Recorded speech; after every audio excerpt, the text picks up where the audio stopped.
Good morning, brewers. Happy brew day.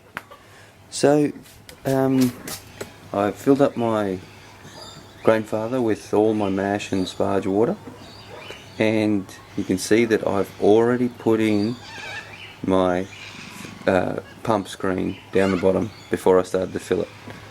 Still seeing people forget to do it, so make it the first thing you do before you rinse your grandfather. So today we're brewing an English IPA. So we've got some brewing salts, 2 teaspoons of gypsum, 1 teaspoon of calcium chloride. And in case you've never seen one of my videos, I throw it into the total water because I want to sparge with the same water I mash with. Alright, so we're just coming up, I'm just bringing that up to temperature, mashing temperature before I do the transfer to the sparge water heater. Till then, I'll just continue to get my brew day ready. So, we're nearly at strike temp, so I've started the transfer of water into the sparge water heater, and I keep the grandfather element on to make sure it keeps heating while it's transferring, and that'll also save time as there's less volume. It'll get to strike temperature faster as well, but I like to get it close to the sparge water for the sparge water not to have to heat so much from so far down. I also fill my grandfather with hot water from my tap so it doesn't take too long. If I filled it with cold water, I don't know, it'd take a lot longer. So at the moment this has only been heating for about 15 minutes and I'm nearly at strike temp. Okay, we're at strike temp, time to mash in. As much as I enjoy the wind here in where I live, I just don't want too much of these starches and grains flying about. Not to mention it messes with the microphone.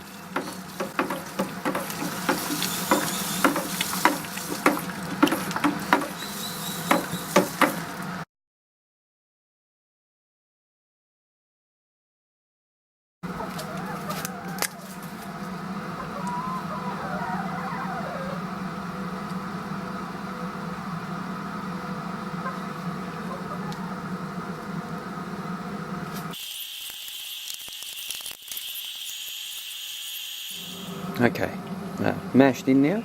As you saw, the pH is good, 5.2 target.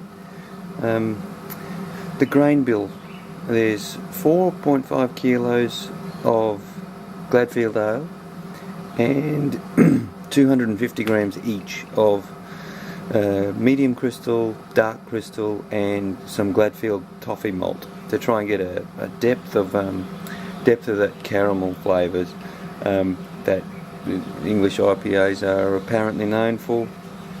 So I think I've pretty much got my mash efficiency right for batches under 5 kilos. This batch is just over 5 kilos. So I've toned down the efficiency, brewhouse efficiency that I expect to get to about 73%. So, but in case I miss my target gravity, I have got 200 grams of brown sugar, just to get to the right gravity for the bitterness and everything. I'm not adding more grain because I just I'm trying to dial in my numbers.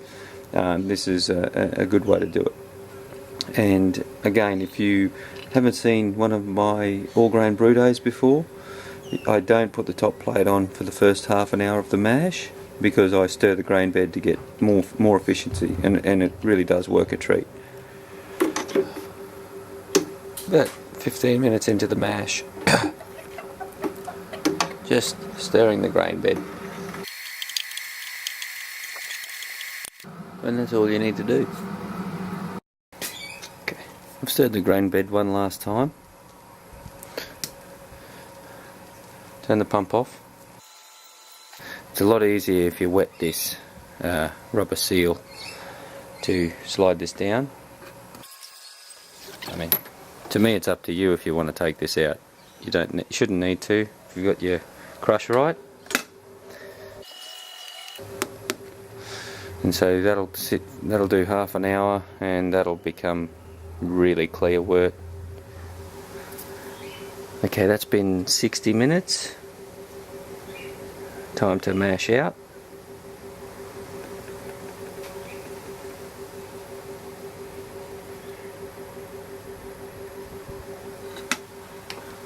Mash out at 76 degrees for 10 minutes.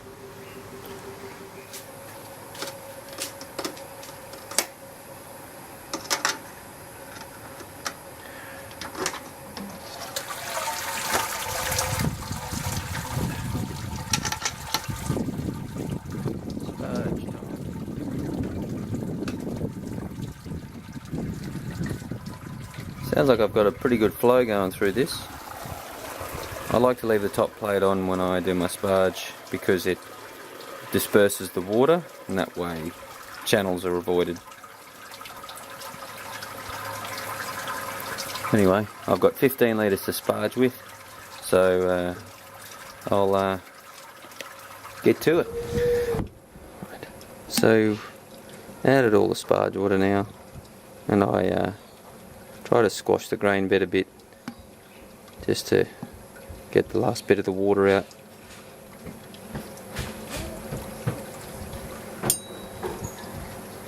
And I've also got the boil element on, and we're nearly at boil as well, so almost ready to add first lot of hops, which will be 25 grams of Magnum. Okay, we're almost at the boil, so I'm just going to put in the hop spider, and these are 25 grams of Magnum hops, and just going to check to make sure that there isn't too much grain, too many fines in the beer. So it also helps it bring it to the boil a little bit faster, letting the hot wort come from the top to the bottom.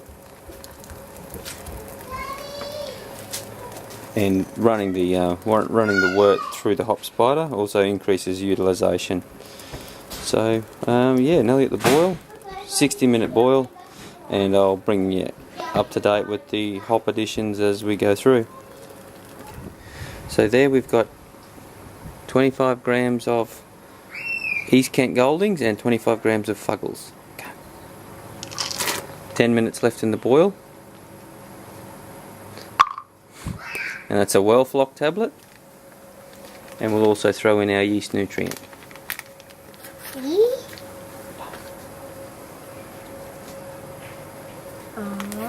Can I throw it in, Daddy? It's already done. Aww. Sorry. Okay. 10 minutes left in the boil, and we'll just turn our counterflow chiller to get that. Is it going to get hot or cold? It says hot. Yeah. Yeah. So, shh. Hold on. Yeah, it gets a little bit cold because the plate chiller's cold. Yeah, so we'll just put our pump on for our plate chiller and get it sanitised, and then we'll throw in our flame out hops. We're at the end of the boil now. Turn the boiler off, and we're going to throw in 25 grams of Fuggles in there. Put them in. Which container? That one. This one? No. Put them in. Okay, got some nice clear wort. I've recirculated back into the grain father. It's still too hot where I live to get the wort down to pitching temperature with the counterflow chiller, but it's going into the fermenter now, and I'll be able to pitch the SO4 yeast in maybe a couple of hours. So the brew day was pretty quick actually, and no issues, which was good. I rewired the controller box that blew up when I was making my golden ale, and yeah, so it's working a treat now, and yeah, so it's only taken not even 4 hours, and I'm transferring to the fermenter down to, well, almost down to pitching temp, but that's pretty much the brew day apart from adding the yeast. And yeah, I'll let you know how this tastes in a couple of weeks. Cheers.